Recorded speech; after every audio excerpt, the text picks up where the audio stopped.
बिस्मिल्लाहिर्रहमानिर्रहीम। अस्सलाम वालेकुम स्टूडेंट्स।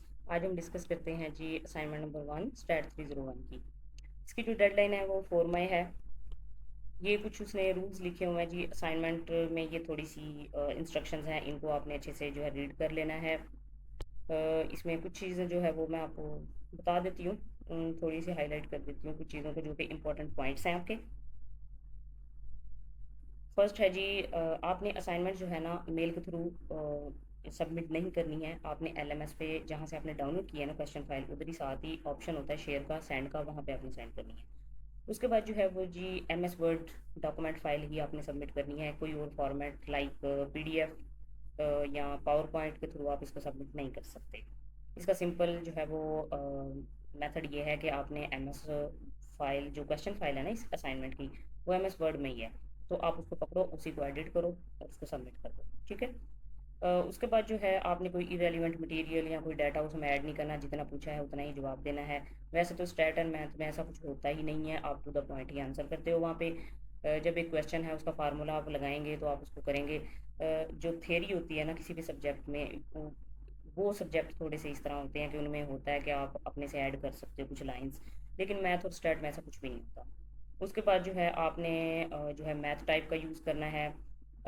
उसके बाद जो है नोटेशन सिंबल्स जो हैं ज़्यादा अच्छे से जो है प्रॉपरली आप वहाँ पे लिख सकते हो असाइनमेंट में। तो मैथ और स्टैट में कोशिश करें कि इस तरह की चीज़ों का ध्यान रखें। तो मैथ टाइप जो सॉफ्टवेयर है उसको इंस्टॉल कर लें। अगर आपको मैथ टाइप को इंस्टॉल करने में कोई इशू आ रहा है तो आप कमेंट में बता सकते हैं, तो मैं आपको जो है वो शेयर कर दूँगी। The assignment will be copied from, आपने कॉपी नहीं करना इसको कि कहीं से भी। मैथ और स्टैट में ऐसा कुछ नहीं होता जी, ये थोड़ा सा इसको क्लियर कर लें आप। देखें क्वेश्चन है, उसका फार्मूला सेम होगा, उसका आंसर भी सबका सेम आएगा। तो इसमें कॉपी पेस्ट का इशू नहीं होता। ये थ्योरी वाला जो सब्जेक्ट है उसमें ही ये इश्यूज आते हैं, क्योंकि सबकी लाइन सेम तो नहीं ना हो सकती, कोई ना कहीं तो चेंजिंग आ ही जाती है। तो वहाँ पे कॉपी पेस्ट इश्यूज आते हैं। मैथ और स्टैट में ऐसा नहीं होता, ठीक है। तो इस लाइन जो है, ये जो इंस्ट्रक्शन है, इसको तो यहाँ पे फोकस करने की जरूरत ही नहीं है, इसकी कोई टेंशन नहीं है। उसके बाद इंग्लिश जो है आपने यूज़ करनी है लैंग्वेज, उर्दू और रोमन लैंग्वेज को यूज़ नहीं करना। रोमन लैंग्वेज क्या होती है, जो आप डेली रूटीन में व्हाट्सएप पे किसी से बात कर रहे होते हैं। इंग्लिश ये जो अल्फ़ाबेट्स हैं उनको तो यूज़ कर रहे होते हैं, लेकिन हम उर्दू में लिख रहे होते हैं, ठीक है जी। उसके बाद जो है आपने ये ऑब्जेक्टिव्स हैं जी, इस असाइनमेंट को करने के बाद आप क्या सीख लेंगे। आप सीख लेंगे जी frequency distribution, creation of stem and leaf. उसके बाद अरिथमेटिक मीन कैसे फाइंड करते हैं, रियल लाइफ से रिलेटेड जो डाटा है उसको कैसे ऑर्गेनाइज, समराइज और इंटरप्रेट किया जाता है, ठीक है। उसके बाद जी फर्स्ट क्वेश्चन है जो कि हमारा मेन पर्पज़ है, उसकी तरफ अब हम आते हैं। जो फर्स्ट क्वेश्चन है, यहाँ पे थोड़ा सा आपको मैं क्लियर कर दूँ स्टूडेंट्स। ये जी आपकी ये स्टैट के हैंडआउट्स हैं। यहाँ पे थोड़ी सी ये चीज़ क्लियर करना चाहूँगी, मैं आपको ये बता दूँ कि ये जो आपके ये जो क्वेश्चंस हैं ना ये असाइनमेंट के, ये कहाँ से आए हैं, किस लेक्चर से आए हैं। तो आप उन लेक्चर्स को तैयार कर लें, उससे ये होगा आपकी असाइनमेंट भी सॉल्व हो जाएगी और आपके वो जो लेक्चर्स हैं ना वो सारे मिड के लिए तैयार हो जाएंगे, क्योंकि ये जो असाइनमेंट्स में आया हुआ है ये भी आपको मिड में आएगा पेपर में। तो असाइनमेंट करने का और क्विज़ करने का ये फ़ायदा होता है कि हमारी जो है वो प्रैक्टिस हो जाती है, हम अच्छे से डिस्कस कर लेते हैं। तो मिड में जो है एमसीक्यूज करने में, शॉर्ट लॉन्ग क्वेश्चन करने में बड़ी इजी हो जाता है, ठीक है। ये देखें ये क्वेश्चन जी आपको कहाँ से दिया गया है। आपका जो है ना लेक्चर नंबर 4, उसमें फ्रीक्वेंसी डिस्ट्रीब्यूशन की बात हुई है, इसको आप थोड़ा सा स्टडी कर लीजिएगा। उसके बाद लेक्चर नंबर 5 में कम्युलेटिव फ्रीक्वेंसी है, कम्युलेटिव फ्रीक्वेंसी को डिस्कस करना है। लेक्चर नंबर 6 से स्टेम एंड लीफ लिया गया है आपका क्वेश्चन, वो भी इसमें मौजूद है असाइनमेंट में। स्टेम एंड लीफ जो है लेक्चर नंबर 6, इट्स मीन के लेक्चर नंबर 6 भी आप स्टडी करेंगे।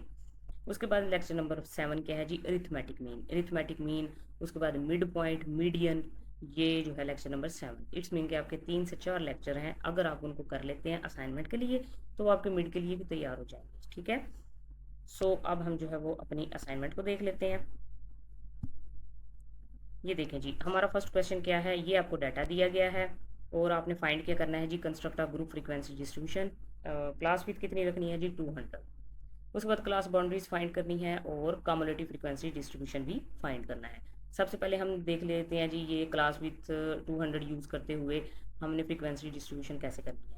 यहाँ पे देख लें जी, ये हमारे पास जो डाटा है ना उसको हमने करना है। सबसे पहले क्लास विथ कितनी, 200 रखनी है, तो 0 से स्टार्ट करेंगे हम। और 1000 बीच में ज़रूर आना चाहिए, क्योंकि हमारी मैक्सिमम वैल्यू क्या है, 1000 तक जा रही है। तो जितनी हमारी मैक्सिमम वैल्यू होती है ना, जो हमें क्वेश्चन में दी गई होती है, वहाँ तक हमने क्लास इंटरवल को लेके जाना होता है मस्ट। तो ये देखें 0 से 200 तक, 200 से 400, क्योंकि हमने 200 का रखना है, वो उसने बता दिया है हमें। अब जो है इसकी फ्रीक्वेंसी फाइंड करनी है। फ्रीक्वेंसी कैसे फाइंड की जाती है? 0 से 200 तक आपने ये देखना है, जो आपके क्वेश्चन में वैल्यूज़ दी गई है ना, आपने ये देखना है 0 से 200 तक कितनी वैल्यूज़ आ रही हैं। यहाँ पे देख लें जी, 0 से 200 तक, 200 से नीचे कितनी वैल्यूज़ हैं। ये हमारी टोटल कितनी बनती हैं जी, ये 6 हैं। टोटल 6 वैल्यूज़ ऐसी हैं आपके क्वेश्चन में जो कि 200 से नीचे आती है, 0 200 के दरमियान है। तो वो जो 6 है ना, वो आपकी फ्रीक्वेंसी है। इट्स मीन की फ्रीक्वेंसी किसको कहा जा रहा है कि आपके जो क्लास इंटरवल है उसके दरमियान में जितनी भी वैल्यूज़ आती हैं ना, उनको काउंट करना है, और वो जितनी वैल्यूज़ होंगी ना, वो आपकी फ्रीक्वेंसी होगी। ये जो सेकंड वाला है ना, 200 से 400, इसके दरमियान 11 वैल्यूज़ आ रही हैं, ठीक है, आपके क्वेश्चन में। तो वो फ्रीक्वेंसी क्या होगी, 11 होगी। उसके बाद आपने क्या फाइंड करना है जी, अब आपने निकालना है जी क्लास बाउंड्रीज। क्लास बाउंड्रीज के लिए क्या करेंगे, आप सब्ट्रैक्ट करेंगे 0.5 को, ठीक है। उसके बाद अपर लोअर लिमिट्स में और अपर लिमिट्स में, ठीक है। यहाँ पे क्लास इंटरवल ये है आपका, और आपने क्या करना है जी, क्लास बाउंड्रीज के लिए उसने आपको बता दिया कि आपने सब्ट्रैक्ट करना है 0.5 को। 0.5 को अगर मैं 0 से माइनस करूँ तो मेरे पास -0.5 ही आएगा, क्योंकि हम 0 से नीचे जाएंगे तो हम माइनस में चले जाएंगे। उसके बाद 200 जो है उसको क्या कर देंगे जी, 199.5, ठीक है। 0.5 इसका और 0.5 इसका हमने सब्ट्रैक्ट कर दिया। इस तरह से आपकी क्लास बाउंड्रीज निकल आएंगी। उसके बाद कम्युलेटिव फ्रीक्वेंसी है। कम्युलेटिव फ्रीक्वेंसी और जो फ्रीक्वेंसी है, उन दोनों में क्या डिफरेंस है? फ्रीक्वेंसी जस्ट ये होती है कि आपकी जो वैल्यूज़ हैं क्लास विथ के दरमियान कितनी आ रही हैं, वो आपकी फ्रीक्वेंसी है। कम्युलेटिव फ्रीक्वेंसी क्या होती है कि यहाँ पे जो है वो 200 से नीचे कितनी वैल्यूज़ आ रही हैं, 6, वो आप ऑलरेडी स्टडी कर चुके हैं फ्रीक्वेंसी में। 400 से नीचे कितनी आ रही हैं, यहाँ पे आप लोगों को जस्ट ये बताया गया है अपर लिमिट क्या है, लोअर लिमिट आपको नहीं बताई गई। वहाँ पे हमें अपर लोअर दोनों ही बताई गई थी कि इनके दरमियान में कितनी वैल्यूज़ आ रही है, लेकिन यहाँ पे जस्ट ये पूछा गया 400 से नीचे कितनी आ रही हैं। तो 400 से नीचे का मतलब ये है कि जो 200 वाली हैं वो भी आएंगी सारी। तो यहाँ पे जो है 200 तक जो 6 हैं वो भी ऐड होंगी, और 200 से आगे 400 से छोटी जितनी है वो भी आएंगी। तो 400 से नीचे जो है वो हमारे पास क्या थी, 11 थी, और जो 200 से नीचे वो 6 हैं, वो दोनों ही हम ऐड करेंगे और फिर उसको लिखेंगे जी सेकंड वाली में, तो वो 17 बन जाएंगी। उसके बाद 600 से नीचे हमारे पास ये जो तीनों है ना, 200 से नीचे 400 से नीचे, वो सारी आएंगी। तो इट्स मीन के 6 और 17 वो भी प्लस होंगे, और 400 से 600 के दरमियान जितनी आती हैं वो भी साथ ऐड होंगी, ठीक है। तो ये हमारी होती है जी कम्युलेटिव फ्रीक्वेंसी। क्वेश्चन नंबर 2 हमारा क्या है जी, स्टेम एंड लीव। इंतहाई ये इजी क्वेश्चन है और बहुत ही इंपॉर्टेंट, पेपर में ये ज़रूर आता है, आपको एमसीक्यूज आते हैं, ये फ्री के मार्क्स हैं आपको। स्टेम एंड लीव क्या होता है, सिंपल बताऊंगी, बिल्कुल सिंपल मेथड बताऊंगी। इससे ज़्यादा इजी मेथड कोई हो नहीं सकता, ठीक है। इजी मेथड क्या है जी, इसमें सबसे पहले आपने ये जो सारी वैल्यूज़ हैं उनको आपने क्या करना है, सीक्वेंस के साथ लिखना है। सीक्वेंस क्या होता है, आपने जो सबसे छोटी वैल्यू है उसको लिखना है, उसके बाद उससे बड़ी, उससे बड़ी, सबसे बड़ी को लास्ट पे लिखना है। इस तरह से आपने सीक्वेंस बनाना है। उसके बाद जी आपने क्या करना है, स्टेम एंड लीव क्या होता है, ये जो 12 है, 15, 18, 11, इनका मैं आपको बता देती हूँ, बाकी ऑनवर्ड इसको आप देख लीजिएगा। ये देखें, ये जो 12 है ना, इसमें जो फर्स्ट वाला डिजिट है वो आपकी स्टेम है, जो सेकंड वाला है वो लीफ है, ठीक है। ये इजी मेथड है, इससे इजी मेथड कोई भी नहीं है। इससे अगर आगे मैं जाऊँ तो ये थोड़ा सा आप कन्फ्यूज़ हो जाएंगे, लेकिन ये मैं बता देती हूँ, क्योंकि देखिए हर स्टूडेंट का मेंटल लेवल और होता है। अब कोई स्टूडेंट ये कह सकता है कि आपने ये बता दिया कि फर्स्ट डिजिट को स्टेम कहते हैं, सेकंड को लीव कहते हैं, लेकिन स्टेम एंड लीव है क्या बेसिकली। अब जिसको बिल्कुल ही नहीं ना आता मैथ, उसके लिए तो ये बहुत आसान है, इसलिए मैंने ये इजी मेथड बता दिया कि आपको स्टेम एंड लीव पूछा जाता है ना, तो आपने कहना जो फर्स्ट वाला डिजिट है वो स्टेम है, और जो सेकंड वाला है वो लीव है, ठीक है। अब हम नेक्स्ट स्टूडेंट्स की तरफ आते हैं कि जो ये क्वेश्चन कर सकते हैं कि 1 जो है वो स्टेम क्यों है और जो 2 है वो लीव क्यों है। देखें, स्टेम कहते हैं बेस को, ठीक है, बुनियाद किसी चीज़ की। तो ये जो 12 है ना, इसकी बुनियाद क्या है, ये कहाँ से शुरू हुआ है। अगर 10 ना होता तो आगे से 11 12 बनता ही ना, ठीक है। तो जो 10 है ना, उसकी लाइन चल रही है ये 11 12 13 14 15। तो वो जो 10 है वो आपकी स्टेम है, वो बुनियाद है, वो बेस है। तो इसलिए जो ये 1 है, ये 1 10 का है, तो इसलिए जो 1 है ये स्टेम है। और उसके बाद ये आगे जो है 1 के साथ जितने भी ये डिजिट्स लगते जाएंगे ना, 1 2 3 4 5 6, ये सारे लीफ में आएंगे। ठीक है, तो ये जो है इसका बेसिकली असल जो मेथड है इसका वो यही है।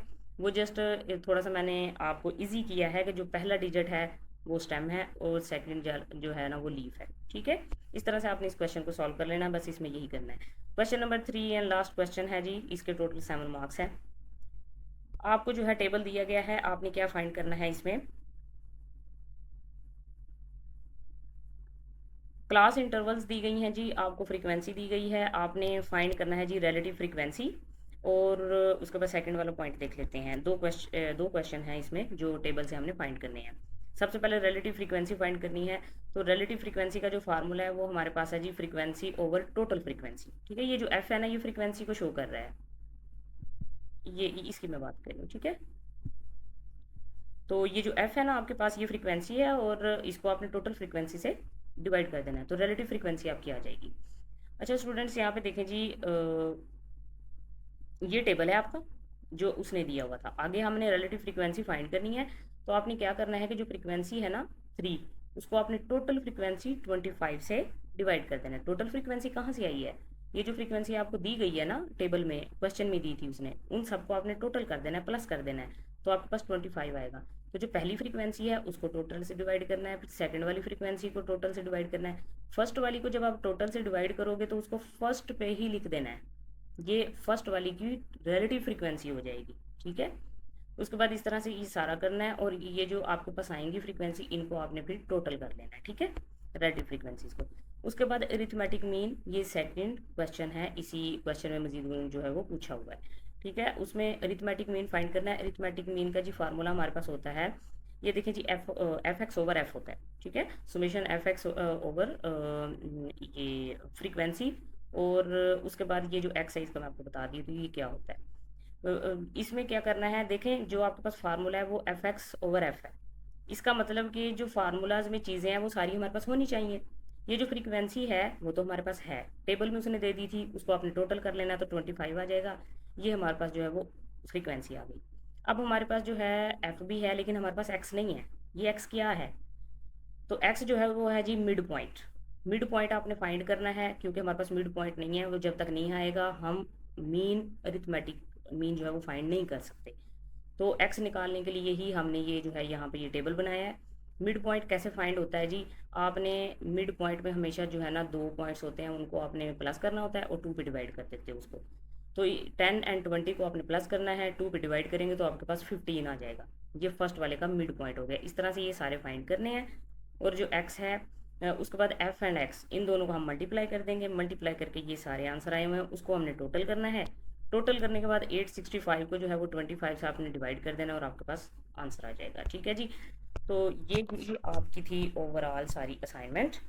और अगर इस असाइनमेंट में कोई इशू हो, अगर आपको इसको टाइप करने में कोई इशू आता है, अगर आपको कोई चीज़ समझ नहीं आ रही, लेक्चर में कोई ऐसी चीज़ है जो आपको जो है उसमें इशू हो रहा है, आप पर्सनली भी जो है वो व्हाट्सएप पे कांटेक्ट कर सकते हैं और इंशाल्लाह मैं आपको जो है वो क्लियर कर दूँगी। और उसके अलावा जो है ये जो पेड काम किया जाता है ऐसा कोई इशू नहीं है। अगर आपने जो है कोई ऐसा इशू है, आपको हेल्प चाहिए, तो मैं इंशाल्लाह आपको free of cost he guide करूँगी, ऐसी कोई बात नहीं है। तो मेरा पर्पस जस्ट स्टूडेंट्स की हेल्प करना है। आई होप सो इससे आपको फ़ायदा हुआ होगा। अगर आपको कोई इशू हो, कहीं पे आपको कोई लगे कोई मिस्टेक हुई है, तो मुझे ज़रूर बताएं ताकि मैं उसको करेक्ट कर दूं। आप कमेंट में ज़रूर बताएं ताकि कोई और स्टूडेंट अगर वो इस वीडियो को फॉलो करे तो उसको जो है वो भी करेक्शन कर ले उसकी। ठीक है, thanks for watching my video and अल्लाह हाफिज़।